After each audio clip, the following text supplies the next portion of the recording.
La Chine a retrouvé sa position de première nation commerçante l'an dernier. Le commerce entre la Chine et les États-Unis a dépassé les 580 milliards de dollars en 2017, mais des frictions commerciales ont aussi eu lieu entre les deux pays. Récemment, les États-Unis ont décidé d'imposer un tarif douanier sur les produits en acier et en aluminium, avec des exemptions concernant le Canada et le Mexique. Cette décision a rencontré une forte opposition de la part de nombreux membres de l'Organisation mondiale du commerce, dont la Chine, l'Union européenne et la Russie. Beijing a décidé de prendre des mesures fortes pour protéger ses droits légitimes. Toutes ces frictions ont augmenté les inquiétudes concernant une possible guerre commerciale. Le ministère chinois du commerce a parlé pour la Chine.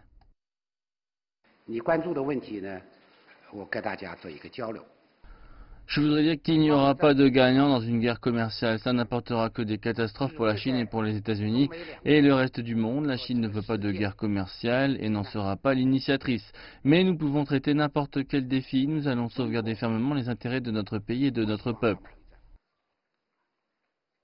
Cette année marque le 40e anniversaire de la politique chinoise de réforme et d'ouverture. La Chine est la seconde économie mondiale et la plus grande puissance importatrice et exportatrice. Dans les 5 prochaines années, les importations chinoises devraient se monter à plus de 10 000 milliards de dollars. Afin de fournir plus d'accès au gigantesque marché de la Chine, le pays va organiser la première exposition internationale d'importation à Shanghai du 5 au 10 novembre.